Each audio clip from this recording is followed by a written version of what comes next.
अमित शाह केंद्र मंत्री अमित शाह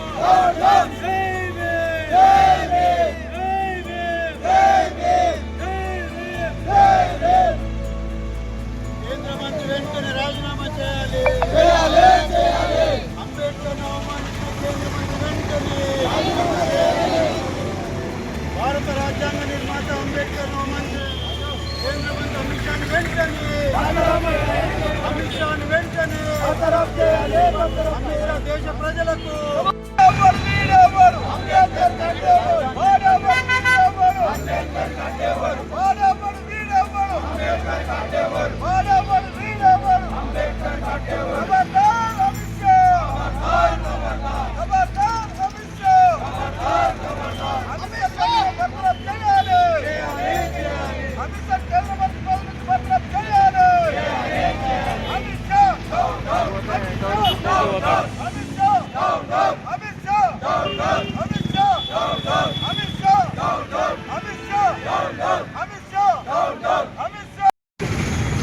రాజ్యాంగ పరిరక్షణ సమితి ఆధ్వర్యంలో డాక్టర్ బాబాసాహెబ్ అంబేద్కర్ను నిండు పార్లమెంటులో, అది కూడా రాజ్యసభలో పెద్దల సభలో ఈ దేశానికి హోంమంత్రిగా ఉన్నటువంటి మోడీ క్యాబినెట్లో 2వ నంబర్ అనుకున్నటువంటి అమిత్ షా గారు ఈ దేశానికి రాజ్యాంగాన్ని ఇచ్చిన, ఈ దేశానికి ఫండమెంటల్ రైట్స్ ఇచ్చిన, ఈ దేశానికి మహిళలకు సమాన హక్కులు ఇచ్చిన, ఈ దేశ కార్మికులకు సమాన హక్కులు ఇచ్చిన, ఈ దేశానికి అన్ని రిజర్వ్ బ్యాంకు ఎలా ఉండాలో చెప్పిన, ఈ దేశానికి ఆర్థిక విధానాలు ఇచ్చినటువంటి మహనీయులు డాక్టర్ అంబేద్కర్ గారిని, ఆయన పేరు అంబేద్కర్ అనే పేరంటే ప్యాషన్ అయిపోయిందంట. ఇట్లా అంటాడు పార్లమెంట్లో, ప్యాషన్ హోగా మాన్యవర్, ప్యాషన్ హోగా అంబేద్కర్ అంబేద్కర్ అంబేద్కర్ అని 6 సార్లు అన్నాడు.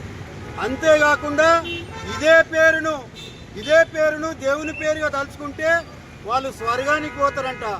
అవరే అవులే 32 డిగ్రీలు చేసిండు, మరి 4 PhDలు చేసిండు, ఎన్నో కష్టపడి ఈ దేశానికి ఏం అవసరమో సామాజికమైన డాక్టర్ అయినా, ఒట్టి డాక్టర్ MBBS డాక్టర్ కాదైనా సామాజిక డాక్టర్, ఈ సమాజానికి ఏం చికిత్స చేయాలనో, ఏ విధంగా ఏ పాలన జరగాలనో చేసినట్టు గొప్ప అంబేద్కర్, మహనీయుని అంబేద్కర్ గారిని ఓ సింగిల్ నేమ్ తోటి అవమానపరచడం ఈ దేశానికి ఆయన చేసిన పెద్ద తప్పు. ఆయన వెంటనే క్షమాపణ చెప్పాలి, పార్లమెంట్ ముందు 3 సార్లు ముక్కు రాయాలి, అంబేద్కర్ కాళ్ళు మొక్కాలి, మంత్రి పదవికి రాజీనామా చేయాలి. అయినా కూడా నేను వదలం. ఎందుకంటే నీవు ఏ స్కూల్కి వెళ్ళి చదివినవో ఆ స్కూల్లో ఉన్న లంకలో ఉన్న ఈ రాక్షసులెట్లనో ఆర్ఎస్ఎస్ బీజేపీలు ఉన్న వాళ్ళన్నీ కూడా ఈ రాజ్యాంగ వ్యతిరేక శక్తులే. కాబట్టి ఈ రాజ్యాంగ వ్యతిరేక శక్తులను ఈ దేశమంతా కూడా జాగృతి అవుతున్నది, చైతన్యమవుతున్నది. దేశంలో మొత్తము అంబేద్కర్ ఎట్లన్నావో నీలి జెండా హిమాలయ శిఖరాలంతకి వెళ్ళిపోయింది. ఏ గల్లీ, ఊరు, వాడ, పార్లమెంటు అన్నీ మొత్తం అంబేద్కర్ మయమైపోయినాయి, నీలిమయమైపోయినాయి. మరి ఈ విధంగా మరి ఈ అంబేద్కర్ గారిని అవమానపరిచినటువంటి ఈ మోడీ కేబినెట్లోని మరి అమిత్ షాను వెంటనే బర్తరఫ్ చేయాలి. మరి వీళ్ళది మొదటి నుంచి కూడా ఏంది 1951లో రామ్లీలా మైదానంలో అంబేద్కర్ బొమ్మను, నెహ్రూ బొమ్మను హిందూ కోడ్ బిల్లు పెట్టినందుకు అందులో హిందూ కోడ్ బిల్లు ఏమున్నది, హిందూ మహిళలకు సమాన హక్కులు ఇవ్వాలనేది. అది శ్యామ్ ప్రసాద్ ముఖర్జీ అనేవాడు ఆర్ఎస్ఎస్ ఇంకో సిద్ధాంతకర్త, కేంద్ర క్యాబినెట్లో ఉండే, బెంగాల్లో మంత్రి ఉండే ముస్లిం లీగ్ తోటి అతడు మరి ఆ హిందూ కోడ్ బిల్లును వ్యతిరేకించారు. అలాగే 1991లో బీపీ సింగ్ గవర్నమెంట్లో ఈ దేశంలో ఉన్న 75 కోట్ల బీసీలకు రిజర్వేషన్లు ఇవ్వద్దని మండల్ కమిషన్ వ్యతిరేకించిన పార్టీ బీజేపీ. దాంతో అయోధ్య రథయాత్రను పెట్టి ఈ దేశంలో అల్లర్లను సృష్టించినటువంటి పార్టీ అది బీజేపీ పార్టీ.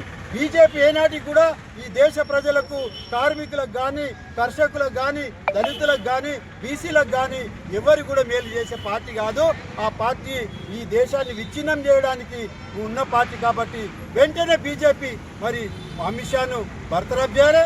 లేకపోతే రానున్న రోజుల్లో బీజేపీని మొత్తం బొందపొట్టే వరకు ఈ దేశ ప్రజలందరూ కూడా జాగృతి అవుతారు. ఖబర్దార్ మోడీ, ఖబర్దార్ అమిత్ షా, ఖబర్దార్ ఆర్ఎస్ఎస్, ఖబర్దార్ బీజేపీ. జై భారత్, జై భీమ్, జై అంబేద్కర్. సార్ మీ పేరు? మరి కలెక్టరేట్ కూడా ధర్నా నిరసన చేపట్టడం జరిగింది. మరి అన్ని బహుజనవాదంతో ఇలా ముందుకు పోతున్నాం. ఈ భారత రాజ్యాంగం ఏదైతే ఈ బహుజనవాదం, సామాజిక వాదంతో నిర్మించబడ్డది. కాబట్టి ఈ యొక్క అనువాదులు కుట్రలో భాగంగానే ఇలా ప్రభుత్వం నడుస్తుంది అనేది ఇలా అమిత్ షా పార్లమెంట్ సాక్షిగా తెలపడం జరిగింది. ఇలా మా దేవుడు అంబేద్కర్ కాబట్టి అంబేద్కర్ అంటున్నాం. నీ దేవుని నువ్వు తలుచుకో, మా దేవుని మా దేశం, మా పుణ్యం మాకు ఈ జన్మల్లో వస్తున్నది, నీకు 7 జన్మలకు వస్తుందేమో కానీ మాకు ఈ జన్మలో మాకు ఈ పుణ్యం వస్తున్నది. కాబట్టి ఈరోజు అమిత్ షా ఖచ్చితంగా నువ్వు మనువాదంతోనే నీ పరిపాలన కొనసాగిస్తున్నావు. రాజ్యాంగబద్ధంగా కానీ ఈ ప్రజాస్వామ్యబద్ధంగా కానీ నువ్వు కొనసాగిస్తలేవు అనేది ఇలా పార్లమెంట్లో సాక్షిగా తెలిపినావు. కాబట్టి ఇలా ఏదైతే హైదరాబాద్లో మరి రాజసింగ్ను అనిశ్చితంగా బర్తరఫ్ చేసిరు, మరి ఇలా అమిత్ షా ఎందుకు చేయరు? ఇలా బీసీలకు, బహుజనవాద నాయకులకు ఒక తీరు, మరి అగ్రవర్ణాలకు ఒక తీరు అనేది ఇలా బీజేపీ మరి వివరిస్తుందనేది స్పష్టమవుతుంది. మరి రాజసింగ్ ఏ విధంగా బహుజన కులానికి చెందిన ఏ విధంగా మీరు సస్పెండ్ చేసిన పార్టీ నుంచి ఇలా అమిత్ షాను కూడా అదే మీరు బీజేపీ కట్టుబడి ఉంటే, ప్రజాస్వామ్యానికి కట్టుబడి ఉంటే, రాజ్యాంగానికి కట్టుబడి ఉంటే, అంబేద్కర్ యొక్క అభిమానులు అయితే గౌరవిస్తే ఖచ్చితంగా అమిత్ షాను కేంద్ర ప్రభుత్వం నుంచి పార్టీ నుంచి కూడా బహిష్కరించాలని ఇలా బహుజన సంఘాలుగా అంబేద్కర్ యువజన సంఘం సంగారెడ్డి జిల్లా అధ్యక్షులు పంపల దుర్గప్రసాద్ డిమాండ్ చేస్తున్నాం. భవిష్యత్తులో కూడా ఇది పెద్ద ఎత్తున ఈ జిల్లా వ్యాప్తంగా, రాష్ట్ర వ్యాప్తంగా, దేశవ్యాప్తంగా పెద్ద ఎత్తున పోరాటం చేసి ఇలా బీజేపీ మనుగడ లేకుండా చేస్తాం. మీరు ఖచ్చితంగా బీజేపీ నుంచి అమిత్ షాను తొలగిస్తే కానీ మీ బీజేపీ బాగుపడది, భవిష్యత్తులో మనుగడ ఉండదని సందర్భంగా సంగారెడ్డి జిల్లా నుంచి పిలిపిస్తున్నాం. జై భీమ్.